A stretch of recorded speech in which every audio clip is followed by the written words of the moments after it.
She got a rusty 1960s boat from a grandfather she'd never met. Its bottom was rotting in a forgotten boat parking spot, and everyone told her to break it apart for parts. But when single mother Rachel Torres climbed onto that ghost ship with her 8-year-old son, she found something that would turn their life on food stamps into a $15 million mystery, one that someone had killed to keep secret. Before we start the story, make sure to hit subscribe because tomorrow we have an extra special story for you that will blow your mind. The phone call came on a Tuesday morning while Rachel had her hands deep in dish soap at the seaside restaurant. Her hands hurt from the strong soap.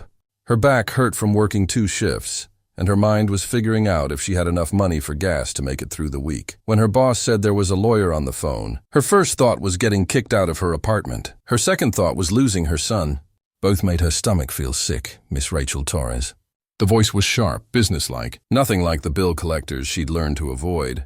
"Speaking," she said, wiping wet hands on her dirty apron. "My name is Harrison Clark from Clark Associates in Miami. I'm calling about the belongings of Joaquin Torres." Rachel looked confused. "I think you have the wrong person." "I don't know any Joaquin Torres." There was a pause. "He was your grandfather, Miss Torres.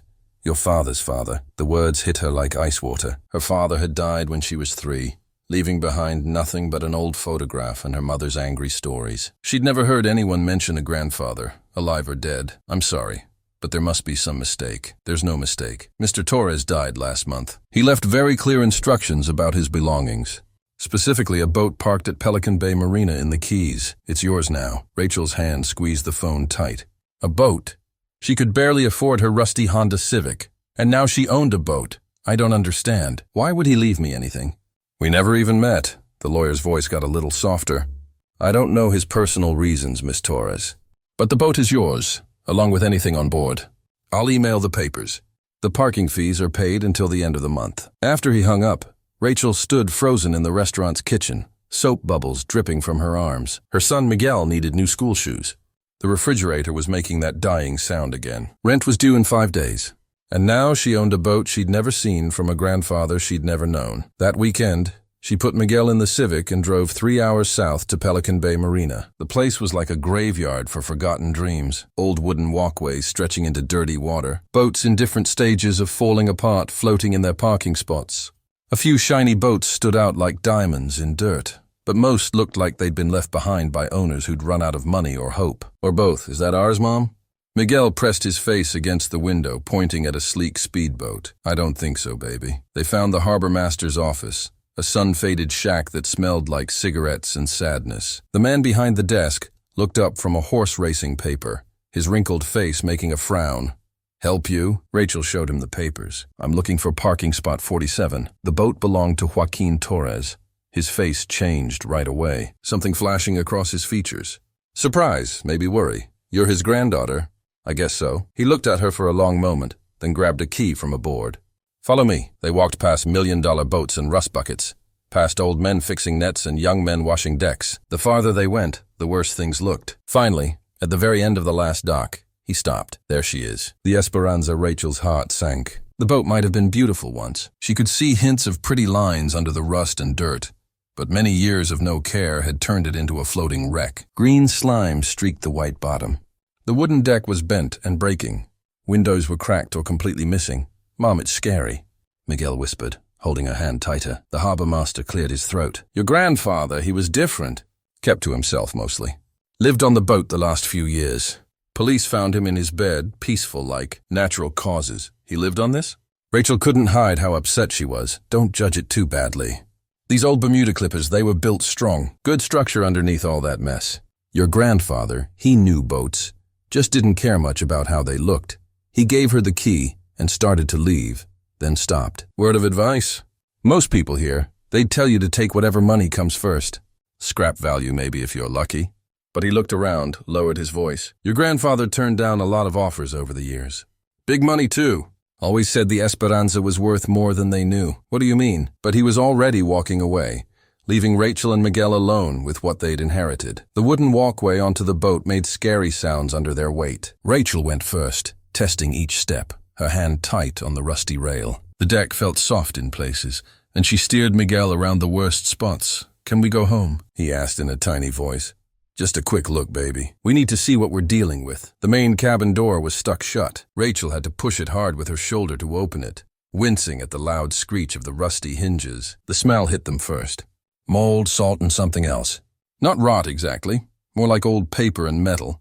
Inside was a mess, not the mess of something left behind, but of someone obsessed. Every surface was covered with sea charts, maps, books, and yellow newspapers. Boat instruments filled the kitchen counter. A ham radio sat in pieces on what might have been a dinner table. Wow. Miguel breathed for a moment, forgetting his fear. It's like a pirate ship. Rachel picked up a notebook, its pages puffy from wetness. Her grandfather's handwriting covered every line. Coordinates, weather notes, notes in Spanish she couldn't read. The dates went back years. Look, Mom. Miguel had wandered toward the front cabin. There's a bed and everything. She followed him into what must have been the master bedroom. Despite the musty air, it was surprisingly okay. The bed was neatly made with a wool blanket. A small religious area sat on the nightstand. Candles, prayer beads, and a photograph of a young woman holding a baby. Rachel picked up the photo, her breath stopping. The woman looked exactly like her father in the one picture she had of him, which meant the baby was, "That's Grandma and Daddy," she whispered. Miguel looked at it closely. "How come we never met them?" "It's complicated, baby." Though she was starting to realize, she had no idea just how complicated. They spent another hour looking around. The boat had 2 more small bedrooms, a tiny bathroom with a boat toilet that probably hadn't worked in years, and an engine room that looked like a puzzle she'd never solve. Through it all, that strange smell stayed, metallic, and somehow waiting. It wasn't until they were leaving that Rachel noticed something strange. In the main cabin, what she'd thought was built-in storage along one wall didn't match the boat's outside measurements. The inside was narrower than it should be. She knocked on the wood paneling. Hollow. "Mom, just a second." "Baby." She ran her hands along the panel edges, feeling for a lock or crack. Nothing. But when she pressed on one part, it moved slightly. There was something behind there. A shiver ran down her back, and not from the damp air. What kind of secrets had her grandfather been keeping? "Can we go now?" Miguel tugged at her shirt. "I'm hungry. Yeah, sweetheart. Let's go." But as they walked back down the dock, Rachel couldn't shake the feeling that someone was watching them. She looked back once and saw a man on a nearby boat quickly look away. "You're being paranoid," she told herself. Just paranoid. That night, in their tiny apartment, she tucked Miguel into bed and sat at her laptop, searching for information about Joaquin Torres. She found almost nothing. No social media, no news stories, no death announcement beyond a basic one. It was like he'd been a ghost long before he died. But she did find something about the Esperanza. The boat had been built in 1967 by a famous shipyard known for making boats for rich business people and, sometimes whispers said, for people who needed to move things secretly across borders. Rachel stared at the screen, a chill running through her. What had her grandfather been involved in?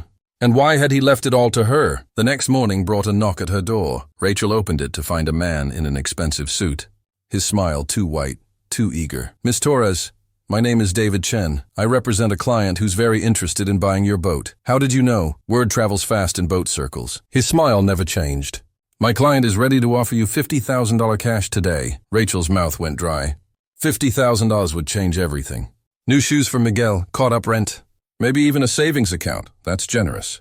But I haven't decided what I'm doing with it yet. Of course. But maybe you should know boats like that. They're money pits. Parking fees, fixing costs, getting rid of it costs. You could end up owing more than it's worth. My client's offer won't last long. After he left, Rachel leaned against the door, heart racing. $50,000 for a boat that looked ready for the junkyard. It didn't make sense unless she thought about the hollow panel, her grandfather's obsessive notebooks, the harbor master's mysterious warning. The Esperanza was worth more than they knew, he'd said. But worth what? And to who? That afternoon, while Miguel was at school, Rachel drove back to the marina. This time she came prepared. Flashlight, crowbar, work gloves. She was done with mysteries. If her grandfather had left her something, she was going to find it. The boat felt different in daylight, less scary but more sad.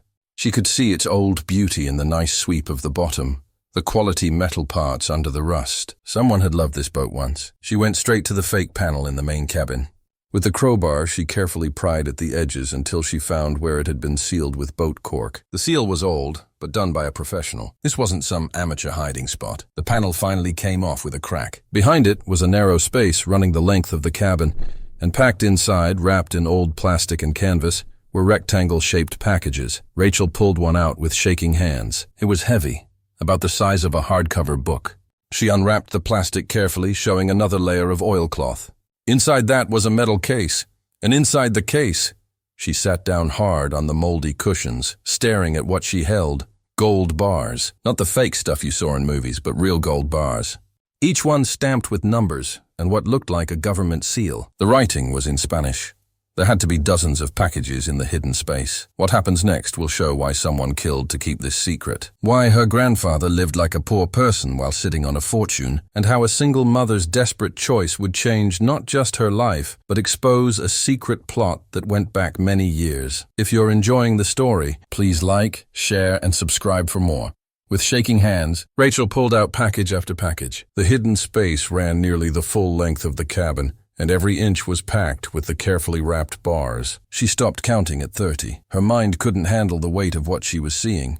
Each bar had markings, serial numbers, purity stamps, and something else that made her blood run cold. The seal of the National Bank of Panama, dated 1968. Rachel knew enough history to understand what that meant. 1968 was a year of government takeovers and revolutions in Central America, of governments falling and fortunes disappearing. This wasn't just gold. This was stolen gold. Blood gold. She rewrapped one bar and shoved it in her purse, then carefully put the panel back. Her hands wouldn't stop shaking. On the dock, the same man who'd been watching yesterday was there again, pretending to work on his boat while sneaking looks at the Esperanza. Rachel walked past him quickly, holding her purse tight against her side. The gold bar felt impossibly heavy, like it might tear right through the fake leather and announce her discovery to the world. Back in her apartment, she sat at the kitchen table, staring at the bar while Miguel did homework in the next room. The Spanish words gleamed in the afternoon light. Banco Nacional de Panama. She opened her laptop and started searching. What she found made her feel sick. In 1968, a shipment of gold reserves had disappeared during a military takeover in Panama. 20 million worth, nearly 150 million in today's money. The gold had been meant for government reserves but vanished during the chaos. Several officials had been killed for the theft, though the gold was never found. There were conspiracy theories, of course. Stories of CIA involvement, of revolutionaries funding operations, of the gold being smuggled out on everything from submarines to fishing boats. But after 50 years, most people thought it had been melted down and sold off long ago. Rachel stared at the bar on her table. Not melted, not sold. Hidden in the walls of a dying boat by a grandfather she'd never met. Her phone rang, startling her so badly she nearly knocked the gold onto the floor. Unknown number. Hello? Miss Torres. She recognized the voice. David Chen, the man with the too white smile. I hope you've had time to think about my offer. I told you I need time. Time is a luxury in our business, Miss Torres. My client is eager to complete this deal. In fact, they've authorized me to raise the offer. $100,000 cash. Rachel's heart pounded. They knew. Somehow they knew. Why, she asked. Why would anyone pay that much for a wreck? There was a pause. When Chen spoke again, his friendly tone had disappeared. Some things are worth more than how they look. Your grandfather understood that. He was a smart man. Until he wasn't. What does that mean? It means you should take the money, Miss Torres. It means you have a son to think about.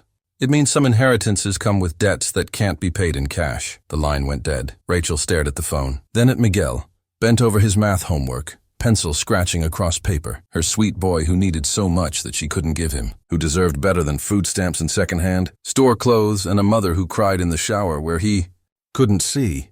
But she thought about her grandfather living on that rotting boat for years rather than touch the gold.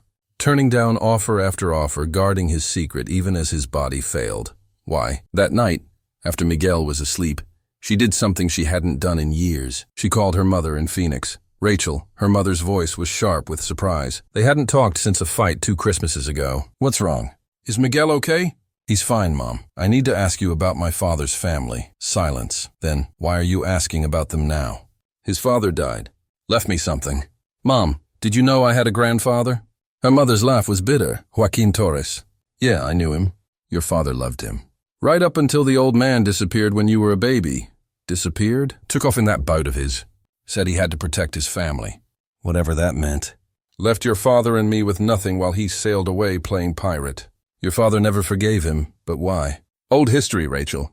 Whatever he left you, it's probably worthless just like he was. But Rachel heard something else in her mother's voice. Fear. Mom, what aren't you telling me? Leave it alone, Rachel. Some gifts are too expensive to accept. She hung up before Rachel could ask what she meant. The next morning, Rachel called in sick to work. She couldn't afford to. but she couldn't afford not to understand what she'd inherited either. She drove to the library and spent hours researching everything she could about the 1968 Panama gold heist. The official story was simple: corruption, theft, killing of the guilty people.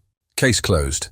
But in newspaper files and old forums, she found whispers of another story. 3 men had been charged with the theft but said they were innocent until their killing. One of them, Captain Eduardo Villarreal, had been a Navy officer with a perfect record. His family had always said he was framed, that he'd actually been trying to stop the theft when he disappeared. Rachel's hand stopped on the keyboard. She pulled up a grainy newspaper photo of Captain Villarreal. Even across 50 years and poor picture quality, the resemblance was unmistakable. The same dark eyes, the same strong jaw. She'd seen that face in her mirror every morning of her life. Her phone buzzed. A text from an unknown number. Your grandfather kept the faith. Don't let them win now. Before she could respond, another text. Marina. Midnight. Slip 12. Come alone. A friend of your grandfather. Rachel stared at the messages. Every smart part of her screamed that this was dangerous, stupid, potentially deadly. But the not smart part, the part that had inherited something more than DNA from a grandfather she'd never met, whispered that she'd never forgive herself if she didn't go. That night, she arranged for Miguel to sleep over at his friend Tony's house. She told Tony's mother she had to cover an emergency shift. Another lie added to the pile she was building up. The marina at midnight was a different world. Security lights created pools of yellow in the darkness. Boats creaked and groaned like living things. Rachel held her pepper spray in one hand and her phone in the other, ready to call 911 at the first sign of trouble. Slip 12 held a modest sailboat, well kept but ordinary. A figure stood in the shadows of the cabin. Miss Torres. The voice was old with an accent. Cuban, maybe? Thank you for coming. Who are you? He stepped into the light, an elderly man, probably in his 80s, with skin like weathered leather and eyes that had seen too much. My name is Carlos Menendez. I sailed with your grandfather for 20 years. I helped him hide the gold. Rachel's knees nearly gave out. Then you know. I know everything. He pointed to his boat. Please, we should talk inside. There are eyes everywhere, even now. Against every instinct, Rachel followed him below deck. The cabin was cramped but clean, smelling of coffee and cigars. Your grandfather was a hero, Carlos said without introduction. Not the kind they give medals to. The kind they try to erase. He poured 2 cups of coffee from a thermos, his hands shaking slightly with age. In 1968, your great-uncle Eduardo, yes, Captain Villarreal was your grandmother's brother, discovered the plot to steal Panama's gold reserves. High-ranking officials, both Panamanian and American, were involved. The gold was supposed to pay for black operations. Government takeovers, killings, the dirty work of empire. Rachel wrapped her hands around the hot mug, steadying herself. Eduardo tried to stop them. When that failed, he did the only thing he could. He took the gold himself, hid it, planned to return it when Panama had a government that couldn't be bought. But they killed him. Carlos nodded seriously, made an example of him. But not before he told your grandfather where to find the gold. Joaquin was young, idealistic. He believed justice would come. So he got the gold and waited for 50 years. Panama changed governments, but the corruption stayed. The same families, the same interests, and those who'd wanted the gold originally, they never stopped looking. Your grandfather moved constantly, changed names, cut ties with everyone he loved, even his own son. Rachel thought of her father growing up believing he'd been abandoned, but why leave it to me? Why now? Carlos studied her with those ancient eyes. Because he was dying. Because the others who knew we're all dying. And because he researched you, Miss Torres. Single mother, working 2 jobs, never took a shortcut, never gave up your integrity. Even when it would have been easy, you're like him, like Eduardo too. Too stubborn to be bought. I have a son to protect. Yes, and that's why they'll try to buy you first. When that fails, he didn't finish. The man who contacted me, David Chen, Carlos spit. A vulture. He represents the grandchildren of the original thieves. They've known about the Esperanza for years, but couldn't touch it while Joaquin lived. Too visible. Too risky. But now they think they can pressure you. Or worse. Carlos reached into a drawer and pulled out a thick envelope. Your grandfather left instructions. Bank accounts in countries that don't ask questions. Contacts who can move the gold safely. You could take a few bars, disappear. Give your son a new life. Rachel stared at the envelope. What about the rest? Return it to Panama, as Eduardo wanted. There's a museum now dedicated to preserving the truth about those years. They would make sure the gold serves the people, not the powerful. And if I try? Carlos's smile was sad. Then you're as foolish as your grandfather. And as brave. They talked until nearly dawn. Carlos told her stories of her grandfather, his humor, his integrity, his terrible cooking, and his unshakable belief that someday, somehow, Eduardo would be proven right. He showed her photographs. Joaquin as a young man, standing proud on the Esperanza's deck when she was new and shiny. Her grandmother, beautiful and laughing before grief and abandonment hardened her heart. Her father as a boy helping to polish the boat's brass, unaware he was polishing stolen gold's hiding place. He loved them, Carlos said quietly. Leaving was the hardest thing he ever did. But he believed protecting them meant staying away. When Rachel finally left, the sun was turning the eastern sky pink. She sat in her car, watching the marina wake up, and made her decision. Back at the apartment, Miguel was still at his friend's house. Rachel had a few hours before she needed to pick him up. She used them to carry out the first part of a plan that was either brilliant or suicidal. She called Miss Torres. He sounded pleased. I hope you're calling with good news. I want to meet your client. Pause. That's unusual. So is the interest in my boat. If I'm going to sell, I want to know who I'm selling to. I see. Let me make some calls. He called back within an hour. Tomorrow, 4 p.m., the Meridian Club downtown. My client has agreed to meet. After hanging up, Rachel made 3 more calls. First, to Mira Delgado, an investigative journalist who'd exposed corruption in Miami real estate. Second, to a lawyer who specialized in international giving back cases. Third, to Carlos, with a simple message, it's happening. Then she went to pick up her son, wondering if she'd just signed their death warrant or their freedom. The Meridian Club sat on top of a gleaming tower downtown, all marble and crystal and the kind of quiet that only extreme wealth could buy. Rachel had worn her only good dress.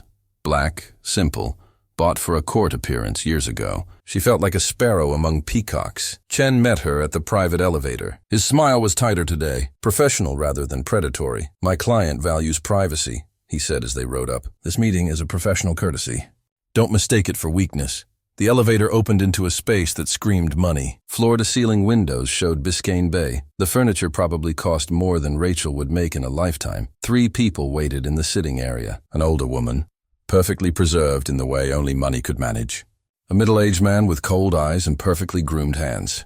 And a younger woman, early 30s, who looked bored until she saw Rachel. Then her expression sharpened with interest. Miss Torres, the older woman said without standing up. I'm Patricia Morrison. This is my son, James, and my daughter, Sophia. Please sit. Rachel sat carefully, aware of every thread in her old dress. Your maiden name was Delgado, Rachel said. It wasn't a question. She'd done her research. Your father was Colonel William Delgado, military attaché to Panama in 1968. Patricia's perfectly painted lips thinned. I see you've been busy. Just curious why the daughter of a man killed for treason would want my grandfather's boat so badly. My father was a patriot, James cut in, voice sharp. He was following orders. The only crime was getting caught, James. Patricia's tone could have frozen fire. She turned back to Rachel. Let's not dance around this, Miss Torres. We both know what's on that boat. Gold that belongs to interested parties who've waited a very long time for its return. You mean the Panamanian people? Sophia laughed, a sound like breaking glass. How naive. That gold was already stolen when Uncle Eduardo took it. He just interrupted its journey. To pay for death squads, Rachel said quietly. The temperature in the room seemed to drop. To pay for stability, Patricia corrected. To prevent the spread of communism.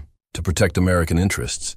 Your great-uncle was a fool who thought one man could stand against history. He tried to do the right thing, and look where it got him. Patricia leaned forward.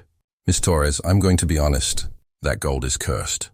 Everyone who's touched it has paid the price. Eduardo killed. My father killed. Your grandfather, a lifetime of exile and paranoia. Do you want to add your name to that list? Your son's name? Rachel's hands clenched in her lap. Is that a threat? It's a history lesson. Patricia sat back. We're offering you $250,000. More than enough to change your life, your son's life. Take it and walk away. And if I don't? James spoke up, his voice casual, but his eyes like a reptile's. Then you'll discover what your grandfather spent 50 years running from. The families involved in this have long memories and longer reaches. Accidents happen. Children disappear. Single mothers overdose in their bathrooms. James, Patricia snapped. But she didn't deny his words. Rachel stood on legs that wanted to shake. Thank you for the history lesson. I'll be in touch. She was almost to the elevator when Sophia called out. You know what's funny? That gold could have changed the world back then. Now, she shrugged elegantly. It's just metal, but we'll kill you for it anyway. Family honor and all that. In the elevator down, Rachel allowed herself 30 seconds to shake. Then she pulled out her phone and sent a message to Mira. got them on tape. Every word. The wire she'd worn, Mira's idea, had caught everything. That night, Rachel sat with Miguel at their small table, sharing Chinese takeout she couldn't really afford. "Mom," he said through a mouthful of lo mein, "are we in trouble?" Children always knew no, baby. "Why do you ask? You look scared." "Like when the landlord comes." She reached across and took his small hand. "Remember when we talked about doing the right thing, even when it's hard?" He nodded seriously. "Well, Mommy has a chance to do something right. But it might mean things change for us." "Change how?" She thought about the envelope Carlos had given her. The escape routes, the new identities, the bank accounts. "A life on the run, but a life of comfort, I don't know yet. But I promise you, whatever happens, we'll be together, and we'll be okay." Miguel squeezed her hand. "As long as we're together, it's okay." That night, after he was asleep, Rachel made her choice. She called the lawyer she'd contacted, then Mira, then Carlos. By dawn, she'd set in motion a plan that would either save them or destroy them. The story broke 3 days later. Mira Delgado's exposé ran at the same time in the Miami Herald and online, complete with audio recordings from the Meridian Club meeting. Blood Gold, a 50-year cover-up, detailed the original theft. The killings, the decades of hunting for the missing fortune. Rachel had given Mira everything. Documents from the boat, Carlos's testimony, her grandfather's notebooks, decoded by a historian who specialized in Cold War Latin America. The story revealed not just the gold's existence, but the network of families who'd profited from that era's dirty wars and were still pulling strings across South Florida. The response was immediate and explosive. Patricia Morrison's lawyers issued angry denials. James Morrison was caught on camera attacking a photographer. Sophia simply disappeared. Federal investigators, drawn by the mention of historical intelligence operations, began making inquiries, but Rachel had vanished too. The morning the story broke, she and Miguel were already gone. Carlos had arranged everything.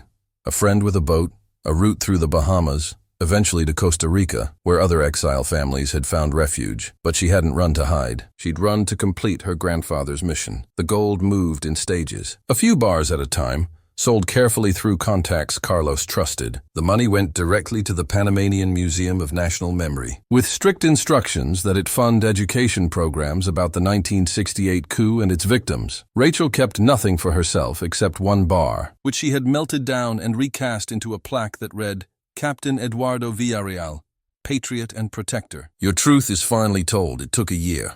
A year of careful movements, of looking over her shoulder, of Miguel asking why they couldn't go home. But bar by bar, the gold returned to Panama.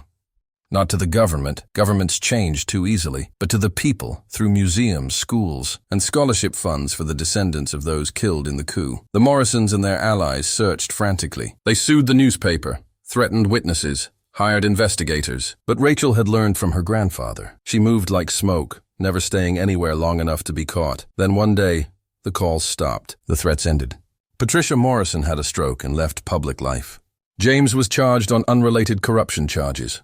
Their allies found other battles to fight. The war was over. Eduardo Villarreal had won, 50 years after his death. Rachel and Miguel returned to Florida on a warm September morning. The Esperanza was gone, sold by the state after being taken as evidence. Their apartment had been rented to someone else, but Mira met them at the airport with keys to a small house in a quiet neighborhood. Anonymous benefactor, she said with a wink. Apparently someone was very grateful for the museum donations. The house was simple but clean, with a yard where Miguel could play and a garage where Rachel could work. She found a job at a marine repair shop, her story making her something of a legend among the boat community. One evening, as she watched Miguel do homework at a kitchen table that didn't wobble in a house with air conditioning that worked, she thought about her grandfather, about the choices he'd made, the family he'd sacrificed, the faith he'd kept. She pulled out the one thing she'd kept from the boat, his logbook. In the back, in shaky handwriting from his final days, he'd written, "To my granddaughter I never met, I'm sorry for the years stolen from us. I pray you understand that sometimes protecting the truth means living apart from those we love."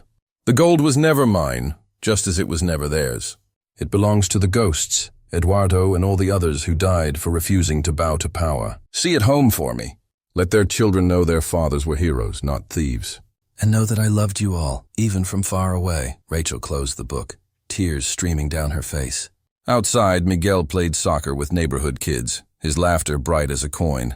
They'd lost a fortune in gold. They'd gained something worth far more. 6 months later, on a quiet Sunday, Rachel stood in the Panamanian Museum of National Memory. The Eduardo Villarreal exhibit had just opened, paid for entirely by anonymous donations. School children walked past displays showing the true history of the 1968 coup, the men who'd tried to stop it, and the gold that had traveled 50 years to come home. An elderly woman approached Rachel, moving slowly with a cane. "You're her," she said in accented English. "Joaquin's granddaughter." Rachel nodded carefully. She'd tried to attend anonymously. "I'm Eduardo's daughter." "Your cousin, I suppose." The woman's eyes filled with tears. "They told us my father was a traitor. My mother died believing it. My children grew up ashamed. But now," she pointed at the exhibit, at her father's portrait hanging where everyone could see. "Now they know the truth. Their grandfather was a hero." The two women hugged. Strangers connected by blood and secrets, finally brought to light. As Rachel flew home that night, Miguel sleeping against her shoulder, she thought about inheritances. Her grandfather had left her a boat full of gold, but the real treasure had been the chance to fix an old wrong, to restore honor to the dishonored, to prove that sometimes, not often, but sometimes, truth wins over power. The Esperanza was gone, but its name lived on. Hope. Her grandfather had named his boat Hope, and in the end, hope was exactly what he'd left her. Anyone can find themselves holding someone else's secrets. The question is whether you'll have the courage to do what they couldn't, to finish the story they started, no matter the cost. As Rachel Torres sat in her small Florida home, watching her son grow taller and stronger each day, she knew the answer. She'd chosen truth over treasure, justice over comfort, and her grandfather's mission over her own safety. The gold was gone, returned to its rightful place. The Morrisons were broken, their empire of lies finally exposed.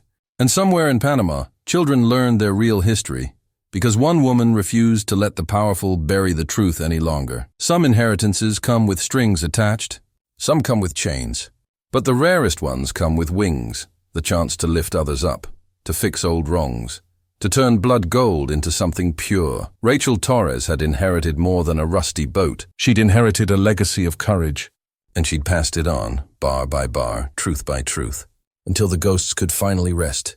Because in the end, the only real treasure is the truth we leave behind. Up next, 2 more powerful stories are waiting for you. Click to discover more incredible tales, and don't forget to hit subscribe if you believe some secrets are worth exposing.